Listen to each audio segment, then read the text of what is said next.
नमस्कार, good news today में स्वागत है आप सभी का। मैं हूं आपके साथ शगुफ्ता साहिल देव। विजयदशमी का ये त्योहार आपको दिखा रहे हैं, तमाम रंग आपको दिखा रहे हैं। कहां पर रावण दहन हुआ वो भी तस्वीरें जीएनटी संग लगातार जारी हैं। बिल्कुल, देखिए उल्लास और उत्साह से परिपूर्ण विजयादशमी का त्योहार पूरे देश में धूमधाम के साथ मनाया जा रहा है। आज अधर्म, असत्य और अहंकार की पराजय का दिन है, लिहाजा इन अवगुणों के प्रतीक रावण का पूरे देश में कई जगहों पर दहन किया जा रहा है। अपने टीवी स्क्रीन पर ये अलग अलग तस्वीरें आप देख रहे हैं। इन जगहों पर रावण, कुंभकर्ण और मेघनाथ के पुतलों का दहन किया जा रहा है। अलग अलग शहरों की ये तस्वीरें बता रही हैं कि बुराइयों में कितना भी दम क्यों ना हो, असत्य कितना भी विशाल क्यों ना हो, अहंकार कितना भी बलशाली क्यों ना हो, उसका सर्वनाश सुनिश्चित है। बिल्कुल, चंडीगढ़ आपको लिए चलते हैं। चंडीगढ़ की तस्वीरें देख लीजिए जहां पर रावण दहन हो रहा है। हम इस वक्त पंचकुला के सेक्टर 5 में मौजूद हैं और आप देख सकते हैं कि यहाँ पर कितनी भारी भीड़ है और यहाँ पर रावण वध लोग देखने आए हैं। और तस्वीरों में आप देख सकते हैं रावण वध जो है उसकी तस्वीरें 180 फीट का जो 80 फुट का पुतला जो है वो यहाँ बनाया गया था और उसको अब आग लगते हुए और जय श्री राम के नारे यहाँ पर पंचकुला में लगते हुए इतनी ज्यादा संख्या में यहाँ लोग पहुंचे हैं। और आप देख सकते हैं मोबाइल पे रिकॉर्ड कर रहे हैं और ये मैसेजेस हैं कि किस तरह अच्छाई की जो जीत हुई है बुराई के ऊपर, उसको पूरे देश भर में मनाया जा रहा है। और इस वक्त पंचकुला के सेक्टर 5 में हैं जहां पर अब रावण वध आप देख सकते हैं तस्वीरों में। ट्राई सिटी जहाँ मोहाली हो, चंडीगढ़ हो, पंचकुला हो, सबसे ऊंची हाइट का ये पुतला जो है बनाया गया था। इससे पहले जो है मेघनाथ और कुंभकर्ण के जो पुतले थे उनको आग लगाई गई और अब तस्वीरों में देख सकते हैं कि जो रावण का पुतला है उसको भी आग लगा दी गई है। रावण वध हो गया है और लोग बड़ी संख्या में, हजारों की संख्या में लोग यहाँ पहुंचे हैं। और ये तस्वीरें आप देख सकते हैं कि किस तरह जो जीत है, अच्छाई की जीत है बुराई के ऊपर। और एक क्लियर मैसेज है, पूरे देश भर में इस त्योहार को मनाया जाता है हर साल। और अब पंचकुला के में आप देख सकते हैं दूर दूर तक जहां भी लोग आपकी नज़र जाती है कि लोग ही लोग हैं, मोबाइल अपने कैमरा से इस मोमेंट को रिकॉर्ड कर रहे हैं। और काफ़ी लंबे समय से जो यहाँ पे लोकल ट्रस्ट है वो इन पुतलों को बना रहा था बड़े, और ख़ास करके हरियाणा के मुख्यमंत्री नायब सिंह सैनी खास मौजूद रहे। और अब आप देख सकते हैं अभी किस तरह आग जो है वो पूरी तरह लग गई है। और ये देखिए जो रावण के सर हैं वो गिरने शुरू हुए हैं। और ये मंजर है यहाँ पर पंचकुला के 5 में जहाँ रावण वध की तस्वीरें आप स्क्रीन पे देख सकते हैं। ये सिंबल है अच्छाई मुझे लगता है की कि उत्तर भारत में बारिश घूम रही है गुंजन इस वक्त हर जगह से होती हुई। अब ये पहुंच गई है जयपुर में जहां पर हाईटेक रावण आपको दिखा रहे हैं। टेक्नोलॉजी से भरपूर, लाइटिंग भरा ये रावण हमने भी पहली बार देखा है। बाकी जगहों से ये रावण बिल्कुल जुदा। और अब बारिश यहां भी शुरू हो गई है। त्योहार को मनाने के लिए दोपहर से यहाँ पर बैठे हैं। पंचकुला से कैमरा पर्सन अमन के साथ असीम बसी, आज तक। तो देखिए पंचकुला की तस्वीरें आपने देखी और अब ये देखिए जयपुर की तस्वीरें इस वक्त हम आपको दिखा रहे हैं। 7 बजे का समय बताया गया था और 7 बजे से ऊपर का वक्त हो चुका है क्योंकि वहां पर बारिश हो गई है। अब ऐसे में ये देखना होगा क्योंकि ये रावण अलग तरीके से तैयार किया गया है, रिमोट से इसका दहन होना है। अब कितना समय और लगेगा, हमारी संवाददाता जुड़ेंगी तो उनसे जानने की कोशिश करेंगे। बहरहाल फिलहाल का अपडेट यही है कि लगातार अलग अलग जगहों पर बारिश हो रही है और बारिश की वजह से जो तय समय था रावण दहन का उसमें भी कुछ बदलाव किए गए हैं। जयपुर की ये तस्वीर हम आपको दिखा रहे हैं। 7 बजे का समय था, 7:15 होने को हैं, 15 मिनट के लगभग ऊपर हो चुका है समय। अभी रावण दहन वहां पर नहीं हुआ है। बड़ी संख्या में लोग पहुंचे हुए हैं और इंतजार कर रहे हैं उस पल का जब रावण दहन होगा। किसी ने कहा है गुंजन कि देखते हैं कि बारिश की वजह से लाइटिंग तो नहीं बुझ जाती रावण की, लेकिन बाकी जगहों पर जो तस्वीरें हमने आपको दिखाई थी बारिश की वजह से रावण के पुतले पर थोड़ा सा असर तो पड़ा, जहां पर अग्नि देने में थोड़ी दिक्कत हुई, अवरोध हुआ। लेकिन अभी जयपुर में चूंकि बारिश हो रही है, जैसे ही रिदम हमारी सहयोगी हमारे साथ जुड़ेंगे आपको अपडेट देंगे कि फिलहाल कार्यक्रम यहाँ पर कब तक आगे बढ़ेगा और कब यहां पर रावण दहन किया जाएगा। जैसे गुंजन भी बता रही हैं और रिदम ने बताया था कि 7 बजे का वक्त था यहां पर रावण दहन के कार्यक्रम को संपन्न करने का अब हो गया है 7:12। और अभी हमारे साथ खास मेहमान लगातार बने हुए हैं। राज मिश्रा जी इस वक्त स्टूडियो में हमारे साथ आ चुके हैं, प्रतीक भट्ट जी हमारे साथ जुड़ चुके हैं, उनसे चर्चा करेंगे। राम और रावण के जीवन को समझेंगे, किन चीजों को हमें छोड़ना चाहिए, ईर्ष्या क्रोध जैसी तमाम बुराइयों को हमें दूर करना चाहिए। लेकिन सबसे पहले राज मिश्रा जी, अब आप ही के पास आना चाहेंगे और आपसे बातचीत का सिलसिला तब शुरू होगा जब आप कोई हमें भगवान राम का भजन सुनाएंगे। इंतजार कर रहे हैं हम कब से। बिल्कुल। भगवान राम का सुंदर स्मरण करते हैं और सत्य है भगवान राम ही वो देवता हैं जिनसे अपने जीवन में हम बहुत कुछ सीख सकते हैं। सुंदरकांड में भगवान राम ने कहा कि जो सभीत आवाज सरनाई रखियो ताहि प्राण के। तो मैं चाहूंगा कि सबसे पहले जेएनडी पर जो लोग भी देख रहे हैं श्रद्धा से भगवान का स्मरण करते हुए अपने मन को परमात्मा में लगाएं, ताकि जब उनकी चर्चा हम श्रवण करें तो हमारे हृदय में वो प्रवेश कर पाए। आइए भागवत।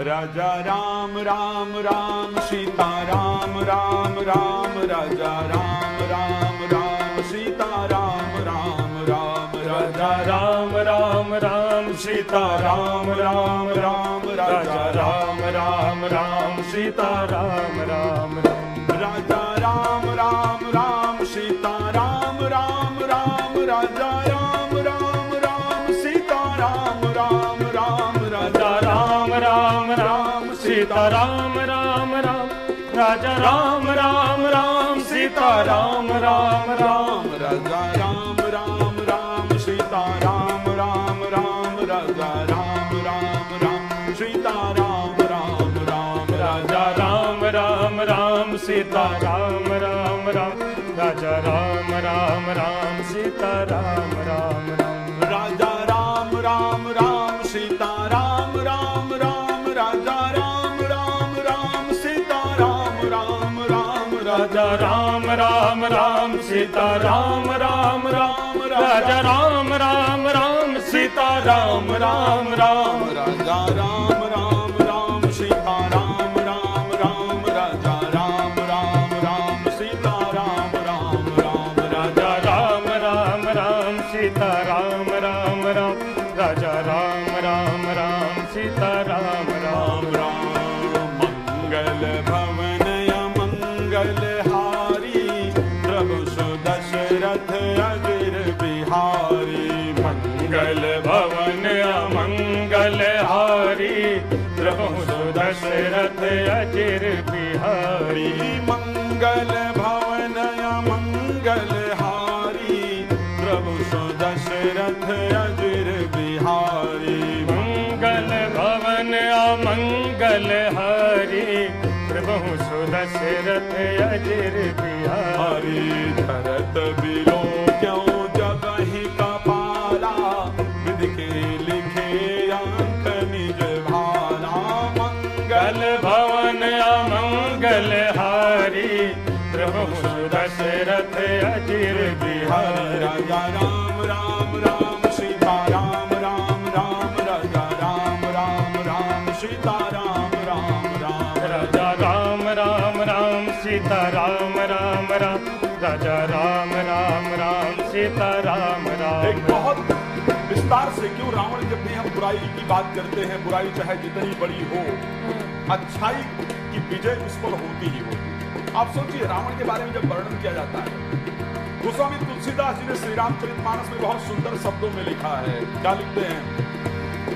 जासु चलत डोलत इम धरनी चढ़त मात गज जिमिलन करनी। मंगल भवन अमंगल हारी प्रभु सुदशरथ अजिर बिहारी। गोस्वामी जी ने श्री रामचरितमानस के अंदर बहुत सुंदर शब्दों में लिखा और क्या कहते हैं? कहते हैं कि रावण इतना प्रतापी था कि जिसके चलने से धरती डोलती थी। और रावण अपने मुख से अपने बारे में क्या कहता है? रावण अंगद से बात करता है तो कहता है दिग्पालन मय नीर भरावा भूप सुजस खल मोहि सुनावा। मंगल भवन अमंगल हारी प्रभु सुदशरथ अजिर बिहारी। जरत बिलो क्यों जब ही कपाला विधि के लिखे अंक निज भाला।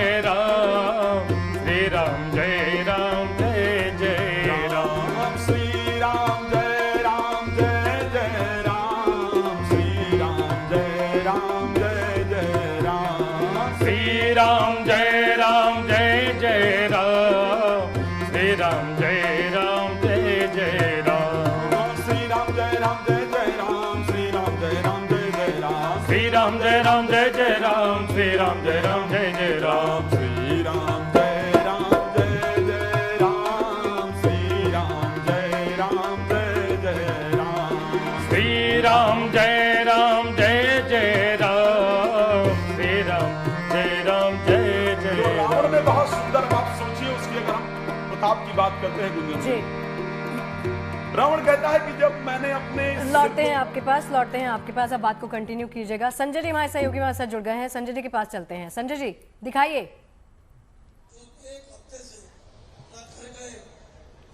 बस अभी कुछ ही क्षण रह गए हैं जब तीनों पुतलों का दहन होगा। यहाँ रावण वध हो चुका है मंच पर। अब यहाँ के सांसद और प्रदेश बीजेपी के अध्यक्ष यहाँ अपना संदेश दे रहे हैं, प्रधानमंत्री का संदेश, और अपनी शुभकामनाएं प्रेषित कर रहे हैं। इसके बाद सबसे पहले आतंकवाद के जो छोटा पुतला आगे लगा है उसका दहन होगा। उसके बाद मेघनाद का दहन होगा, फिर कुंभकर्ण का दहन होगा, और सबसे आखिर में रावण का दहन होता है। तो जो परंपरा रही है उस परंपरा के मुताबिक, चूंकि यहाँ बारिश बहुत तेज हुई है जिसकी वजह से पुतले और मैदान सब कुछ भीग चुका है। अभी थोड़ी देर पहले बूंदाबांदी खत्म हुई है लगभग, तो इतने सारे दर्शक अभी भी मैदान में मौजूद हैं। और बस अब थोड़ी ही देर में रावण के पुतलों का, रावण परिवार के पुतलों का दहन किया जाएगा। आतंकवाद भी उनमें से एक है, चौथा पुतला आतंकवाद का है। जी भीग भीग के भी जल रहे हैं रावण। संजय जी आप भी भीग चुके हैं, लेकिन उसके बावजूद लोग भी वहां पर मौजूद हैं, पुतले भी खड़े हुए हैं, लेकिन रावण का दहन यानी जिसकी हम बात करते हैं बुराई का अंत जरूर होगा। संभल ये चलते हैं गुंजन, संभल चल, कितनी भी गीली हो जाए जलेंगी, जलेंगी जरूर, और धू धू के जलेंगी। संभल चलते हैं गुंजन, संभल चल लेते हैं। अभिनव जुड़ चुके हैं हमारे साथ। अभिनव अभी कितना समय और है, क्या वहां पर भी बारिश का मौसम हो रहा है? क्योंकि हम हर जगह की तस्वीरें दिखा रहे हैं, बारिश हो रही है वहां पर। देखिए बिल्कुल संभल में जो है आपसे 1.5 घंटे पहले जरूर बारिश हुई। इस पूरे जो कुरुक्षेत्र के मैदान में जहां पर ये जो पुतले लगे हुए हैं वो पुतले पूरी तरीके से बारिश में जो है भीग गए थे। पूरे मैदान में जो है जल भराव हो गया था और इसकी वजह से लोगों को काफ़ी परेशानियां हुई। जो ग्रामीण इलाकों से आने वाले लोग थे वो काफ़ी ज़्यादा परेशान हुए, लेकिन उसके बावजूद जो रावण दहन किया जाना है लगभग 8:15 से 8:30 बजे के बीच का ये पूरा वक्त है, जबकि इन दोनों पुतलों को दहन किया जाएगा। लेकिन उससे पहले जो यहाँ पर लोगों की आस्था है वो कहीं ना कहीं जो दिखाई दे रही है। और देखिए आप मैं आपको जो तस्वीरें दिखाऊं तो देखिए ये इस वक्त वहाँ की तस्वीरें हैं जहाँ मंच पर आप देखेंगे तो देखिए जो मंचन है वो रामलीला का वो यहाँ पर किया जा रहा है। मंच पर देखिए किस तरीके से जो है रामलीला का मंचन, जबकि जो है पूरी राम जी की जो सेना है वो इस वक्त जो है युद्ध कर रही है और यही सेना आपसे कुछ ही देर में जो है यहाँ पर जो है शुरू होगा, जबकि जो है रावण के पुतलों का जो है दहन किया जाएगा। लेकिन लोगों की जो आस्था है वो देखिए इन पुतलों को जो है इस बारिश के बावजूद भी जो है देखने के लिए वो लगातार यहाँ पर मौजूद है। भारी संख्या में बच्चे, पुरुष, तमाम जो लोग हैं वो यहाँ पर आए हैं कि किसी भी तरह से जो है वो उस पल को देख पाएं जिसको लेकर कहा जाता है कि असत्य पर सत्य की विजय का ये वो महापर्व है जिसको देखने के लिए लोग 1 साल का इंतजार करते हैं। लेकिन आज जब ये बारिश का भी दिन है, तमाम दुश्वारियों का सामना करते हुए लोग यहाँ पर आए हैं और देखिए तमाम जो सुरक्षा के इंतजाम है वो भी बिल्कुल। चलिए लौटते हैं आपके पास अभिनव, जयपुर की तस्वीरें भी आपको दिखाते हैं। यहाँ पर बारिश कंटिन्यू है लेकिन लाइटिंग अभी भी जगमगा रही है रावण की। रिदम से अपडेट लेते हैं। रिदम बताइए।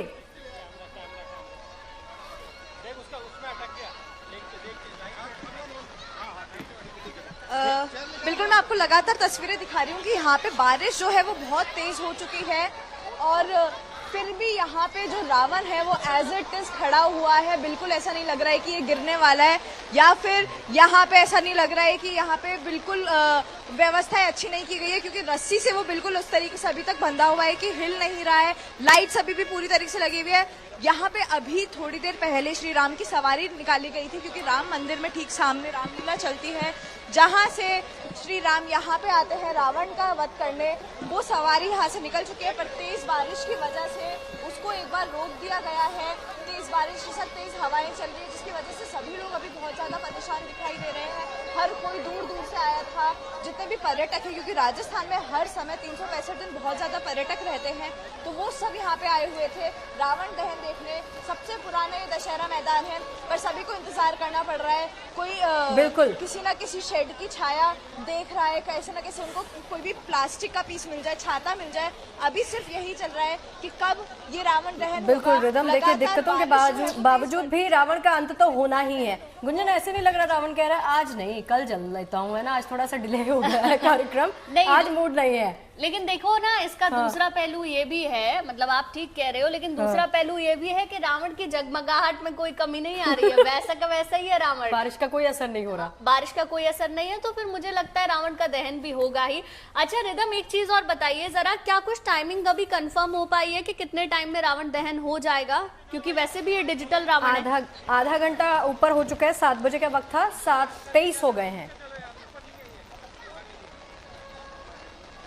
7:23 बिल्कुल 7:23 हो चुके हैं, और यहाँ पे अभी तक वध हो भी चुका होता, पर बारिश की वजह से उसे रोक दिया गया। अभी तक पता नहीं चल पाई कि कितने समय में होगा, क्योंकि लगातार जो बारिश है वो बढ़ती चली जा रही है। पहले थोड़ी सी कम। चलिए रिदम, लौटते हैं आपके पास, दिल्ली चलते हैं। बिल्कुल बिल्कुल, दिल्ली चल लेते हैं रिदम, लौटेंगे आपके पास। आप तस्वीरें भी दिखाइएगा। संजय शर्मा हमारे साथ लगातार बने हुए। संजय जी दिखाइए जरा। अगर ऐसा कतिपय कारण से नहीं हो पाता है तो उसे शुभ नहीं मानते हैं। जी हाँ, अब यहाँ पर ये कुंभकर्ण, मेघनाद और रावण का पुतला, तीनों 2 पुतलों में आग लग चुकी है, तीसरे पुतले में आग लगाने की तैयारी है। यानी अब मेघनाद और कुंभकर्ण के पुतले जलाए जा चुके हैं, जिनमें आग धीरे धीरे ऊपर की ओर बढ़ रही है, और बस अब रावण की बारी है।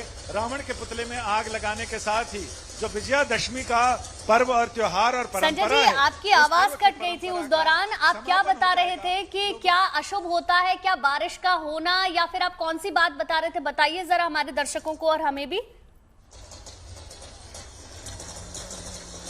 बारिश का होना नहीं, जो हमारी मान्यता है वो ये है कि रावण वध के बाद पुतलों का दहन होना आवश्यक है। अगर किसी कारण से पुतलों का दहन नहीं हो पाता है तो उसे लोग शुभ संकेत नहीं मानते, अच्छा नहीं मानते। एक और मान्यता है, जब रावण के पुतलों का दहन होता है तो लोग ये देखते हैं कि रावण का पुतला आगे की ओर गिरा या पीछे। अगर वो आगे की ओर गिरता है, मुंह के बल गिरता है, तो उसे लोग शुभ मानते हैं। अगर वो पीछे की ओर गिरे तो उसे लोग सही नहीं मानते हैं, क्योंकि जिस समय कहते हैं कि जिस समय रावण गिरा मरकर, तो उस समय भूमि हिल गई, यानी भूकंप हुआ, और जब वो गिरा तो बहुत सारे बानर और भालू उसके नीचे दब गए थे। अब लीजिए, रावण का दहन हो गया है। इसके साथ ही बहुत सारे लोग ये मानते हैं कि रावण के पुतले की जो छड़ियां होती हैं, उन छड़ियों को लोग, जो लकड़ियों के टुकड़े होते हैं, उनको लोग अपने घर ले जाते हैं, उन्हें वो रावण की पसली कहते हैं, और उन्हें घर में रखना शुभ मानते हैं। ये भी देखिए कैसी मान्यता है। रावण जो बुराई का प्रतीक था, जब वो रामचंद्र जी के हाथों उसका वध हुआ, उसके बाद उसका एक एक अवशेष पुण्य और पवित्र हो गया। जैसे गयासुर असुर था, लेकिन उसके ऊपर जब यज्ञ किया ब्रह्मा जी और देवताओं ने, तो उसका शरीर पवित्र हो गया। ऐसे ही रावण का शरीर भी पवित्र मानते हैं, और उसके जो अंश है, जो उसके लकड़ियों के खपच्चियों के टुकड़े होते हैं, वो लोग अपने घर ले जाते हैं और उन्हें बहुत शुभ मानकर अपने घर में रखते हैं, समृद्धि का प्रतीक मानते हैं, शक्ति का प्रतीक मानते हैं। लीजिए साहब, ये तीनों पुतले, हालांकि जो कुंभकर्ण का पुतला है वो बिल्कुल धीरे धीरे, चूंकि वो सील गया है इसलिए वो धीरे धीरे जल रहा है। रावण के पुतले में भी जो पटाखे और आतिशबाजियां हैं वो धीरे धीरे आवाज आ रही है उसकी, लेकिन जिस तेजी के साथ वो हर साल बाकी जलते थे, ऐसे भी रावण की प्रवृत्ति का नष्ट होना बहुत मुश्किल है। उसके लिए कठिन साधना, कठोर अनुशासन की जरूरत होती है, तभी रावण का बुराई का अंत किया जा सकता है। अच्छाई को बढ़ने में टाइम लगता है, लेकिन बुराई को नाश होने में अच्छाई के बढ़ने में और बुराई के नाश होने में बहुत वक्त लगता है। उसके लिए कठिन साधना और सत्यनिष्ठा की आवश्यकता होती है। और जो मौसम की मार को, ये कह रहे थे कि त्योहार पर मौसम की मार भारी पड़ी, अब लेकिन उसका उल्टा हो गया है। मौसम ने अपनी कर ली, अब आम जनता, श्रद्धालु और रामलीला कमेटियां अपने मन की कर रही हैं, यानी रावण के पुतलों का अंत किया जा रहा है। इसके साथ ही ये जो एक परंपरा है दशहरे की, विजयादशमी की, उस परंपरा का समापन की ओर बढ़ रही है। यानी एक बार फिर नई पीढ़ी को जुड़िए अपनी जड़ों से जोड़ने के लिए, अपने सम्यक ज्ञान से जोड़ने के लिए इस परंपरा का निर्वाह करना आवश्यक है, क्योंकि हर समय ये रिन्यूअल होना जरूरी है। लोगों को बताया जाना जरूरी है कि बुराई हमेशा नहीं रहती, एक न एक दिन उसका अंत अवश्य होता है। अहंकार किसी का नहीं रहा, किसी का नहीं रहता, एक न एक दिन बहुत अच्छा हो फिर भी उसका अंत होता है, लेकिन जो बुराई से बना हो उसका अंत तो सुनिश्चित है, और ये रामचंद्र के हाथों इसका अंत इस तरह से हुआ है। संजय जी और गुंजन, संजय जी आप जो ज्ञान की धारा छोड़ते हैं ना, उसमें हम बहने लगते हैं। आपको कायदे से स्टूडियो में आना चाहिए। संजय जी, प्रश्न एक छोटा सा प्रश्न है, आपसे ही जानना चाहूंगी, क्योंकि आप इतनी ये बातें जो बताते हैं ना हमारे लिए एक सीख की तरह है, और सीखते बहुत हैं हम। रावण के जीवन से भी हम कोई सीख प्राप्त कर सकते हैं? देखिए, अहंकार तो अंत हो गया, अहंकार तो निश्चित है, जितनी भी बुराइयां हैं उसका अंत होगा, बारिश हो कुछ भी हो अंत तो होना निश्चित है, लेकिन कोई एक सीख जो हम रावण से भी ले सके? रावण के जीवन से एक ही सीख लेनी है कि आपके पास कितनी भी विद्या हो, ज्ञान हो, लेकिन उसका अहंकार नहीं होना चाहिए। राम को अपने ज्ञान का अहंकार था, और राम को अहंकार का ज्ञान था, इसलिए रामायण ये बताती है हमें क्या करना चाहिए, और महाभारत ये बताता है कि हमें क्या नहीं करना चाहिए। क्या नहीं करने से महाभारत होता है, क्या करने से जीवन रामायण होता है, वो रामायण की सीख बताती है। रावण विद्वान बहुत था, बहुत बड़ा भक्त था, संगीतकार था, ज्योतिषाचार्य था, चारों वेदों का ज्ञाता था, देवताओं को उसने अपने महल में उल्टा लटका रखा था, ग्रहों को बंदी बना रखा था, लेकिन इसके बावजूद सिर्फ एक चीज ने उसे मारा, वो था उसका अहम, वो था उसका अहंकार। अगर निरभिमानता, निरहंकारिता सीखनी हो तो लोग कहते हैं रामायण में हनुमान जी से सीखनी चाहिए।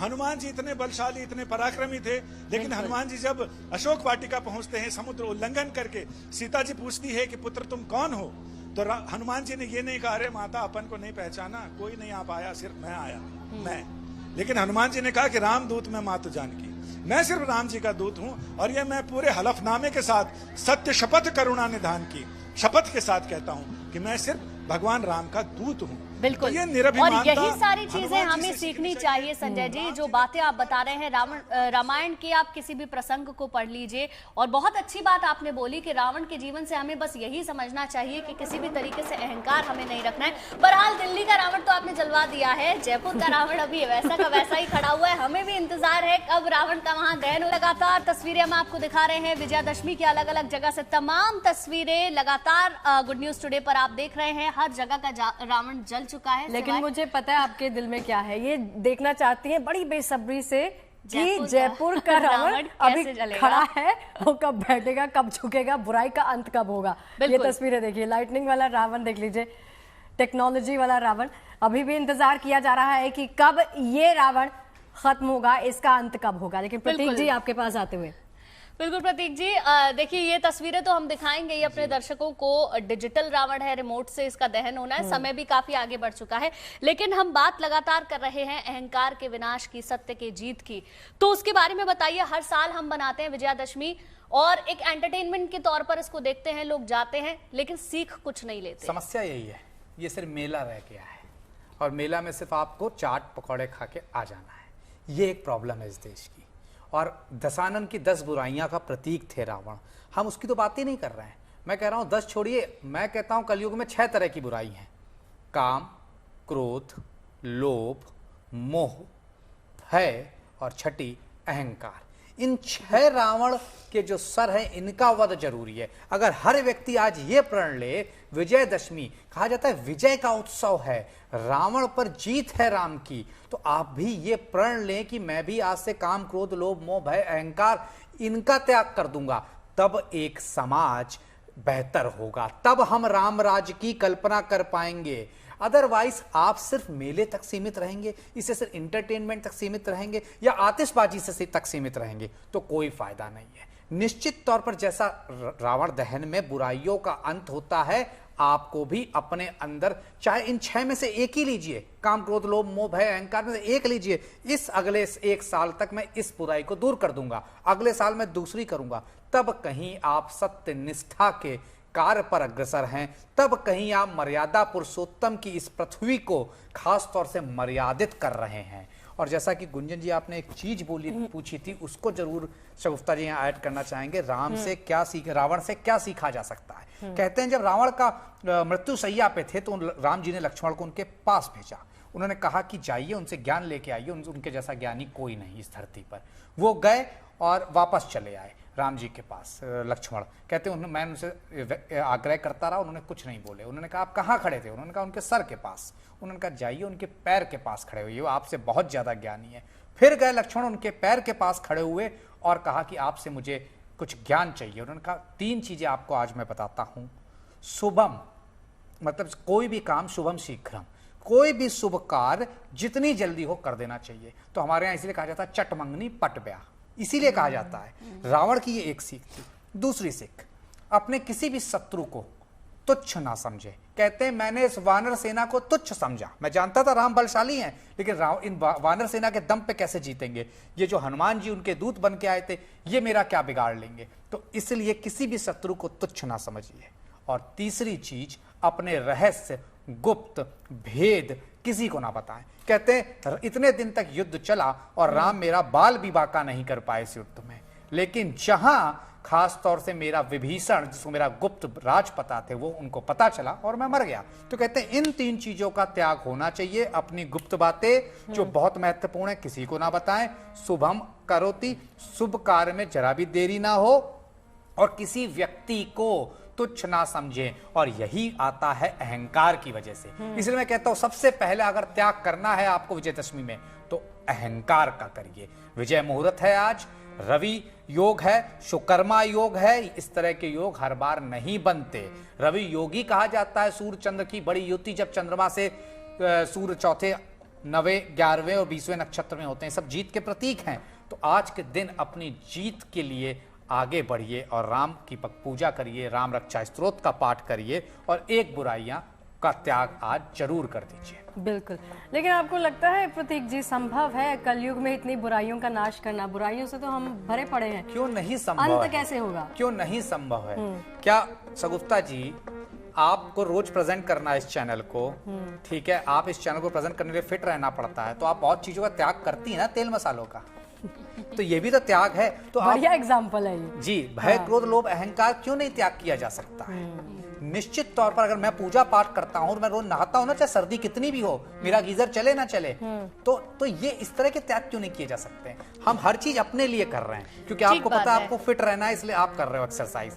लेकिन क्या काम क्रोध लोभ मोह भयंकर जिसपे षष्ठी पर असर पड़ रहा है जिसका, उसको क्यों ना छोड़ा जाए? इस षष्ठी को बेहतर बनाया। बिल्कुल ठीक बात है प्रतीक जी। और इसीलिए कहा भी जाता है संकल्प से सिद्धि होती है। संकल्प अगर आप किसी चीज का कर लेते हैं तो आप किसी भी चीज को पा सकते हैं। अब मैं राज मिश्रा जी आपके पास आना चाहूंगी और आपसे जानेंगे भी राम के जीवन के बारे में जानेंगे, क्योंकि आप जब भी हमारे चैनल पर आते हैं अक्सर हमें रामायण की चौपाइयां सुनाते हैं और आज तो राम की जीत का उत्सव हम यहाँ पर मना रहे हैं। तो सबसे पहले तो अपने गीत से क्या सुनाएंगे और उसके बाद चर्चा। मैं आता हूं। खैर, अगर कहा जाए कि रावण परम विद्वान था, मैंने बार बार कहा कि रावण साधारण विद्वान नहीं था। राम जी से अगर प्रताप में देखा जाए तो रावण साधारण प्रतापी नहीं था।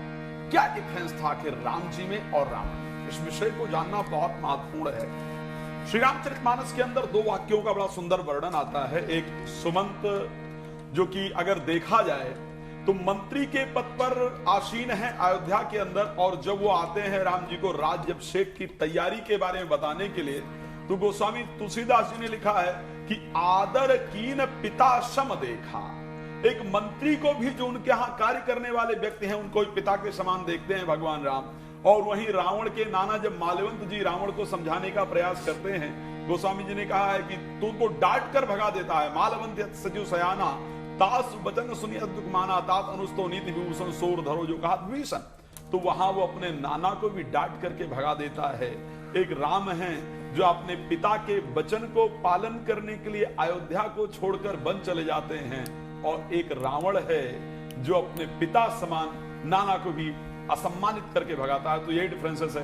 खैर, आइए एक भजन, उसके बाद इस पर विशेष चर्चा करें कि क्या सीख सकते हैं राम जी से और क्या रावण से भी क्या सीख सकते हैं, उस पर भी जरूर चर्चा करें। तो आइए एक बहुत सुंदर भजन है, भाव के साथ गाएंगे, उसके बाद आगे बढ़ेंगे।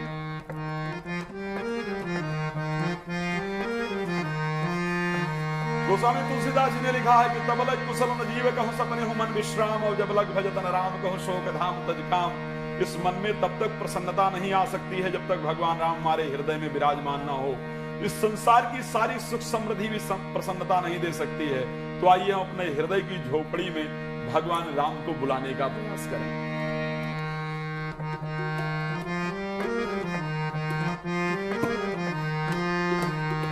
मेरी झोपड़ी के हो मेरी झोपड़ी के हो मेरी झोपड़ी के भाग आज खुल जाएंगे राम आएंगे।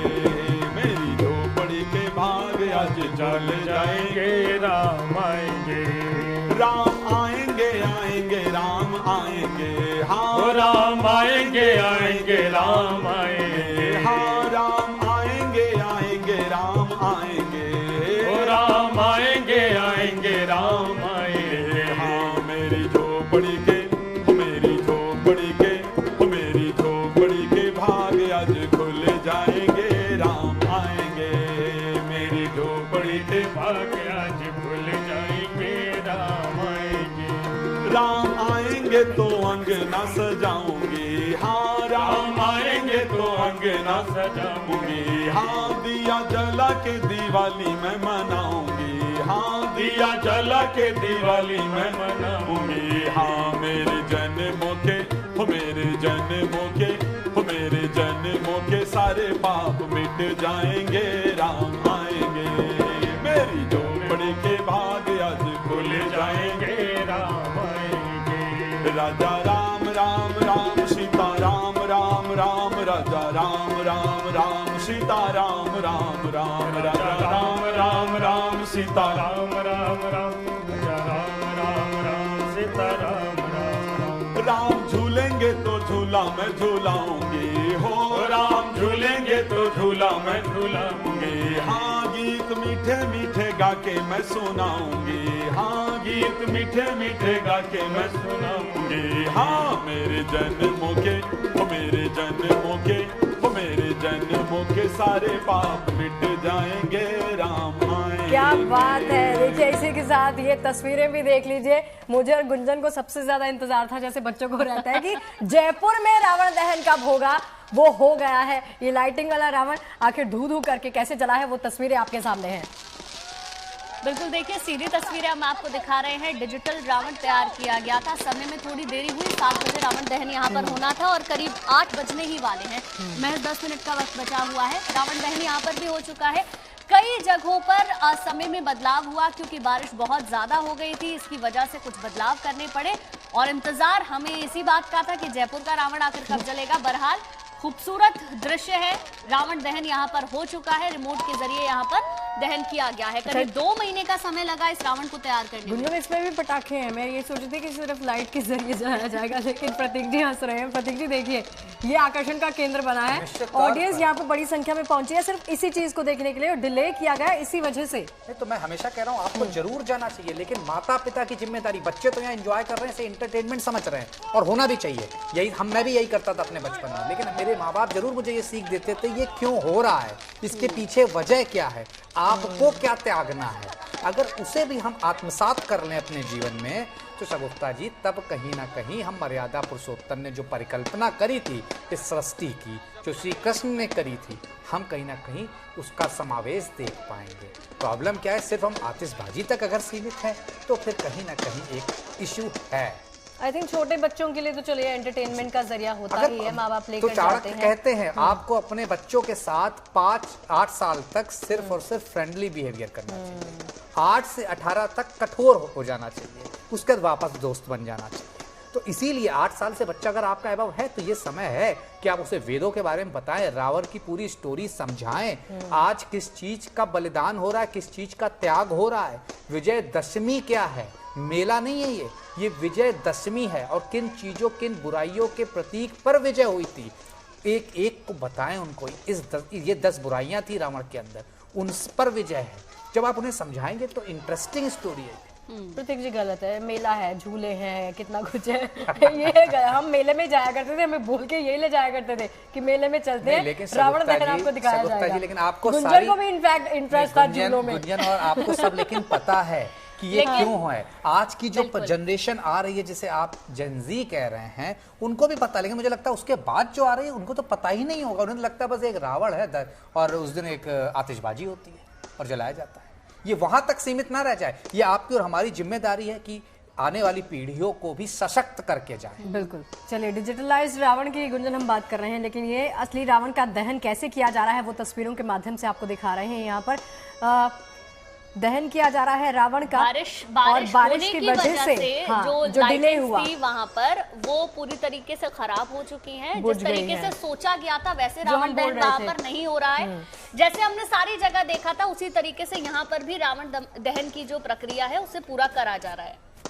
तो टेक्नोलॉजी मतलब अब बारिश ने सब खराब कर दिया, सब चीजों पर पानी फेर दिया। आने वाले समय में AI रावण यूज होगा। आर्टिफिशियल इंटेलिजेंस ऐसे होगा, वर्चुअल होगा, है ना? जाने की आपको जरूरत नहीं पड़ेगी, जरूरत नहीं, और रावण को भी आने की जरूरत नहीं।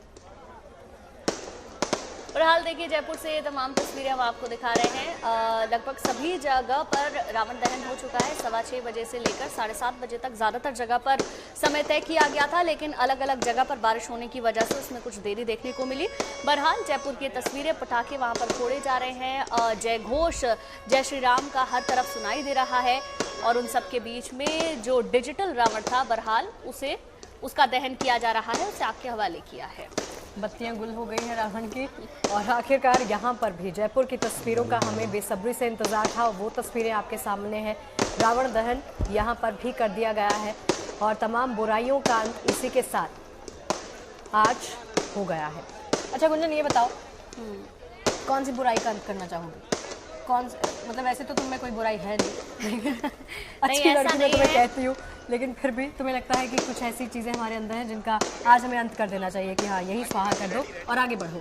मुझे ऐसा लगता है लाइफ में हमेशा आगे बढ़ना चाहिए। ओवर थिंकर हूँ मैं बहुत बड़ी, वो ओवर थिंकिंग मुझे अपने अंदर से खत्म करनी चाहिए। मुझे लगता है उसका अंत अगर मैं कर पाऊँ तो ज़रूर करूँगी। प्रतीक जी, चलिए यहाँ पर अभी हमें रुकना पड़ रहा है, लेकिन मेरी एक और चर्चा थी आपसे, वो चर्चा मैं ज़रूर करूँगी आगे। चलिए छोटा सा ब्रेक यहाँ पर ले रहे हैं। ये तस्वीरें लगातार हम यूँ ही आपको दिखाते रहेंगे, हमारी ये कवरेज भी लगातार जारी रहेगी। एक छोटे से ब्रेक के लिए रुकते हैं, फौरन लौटेंगे।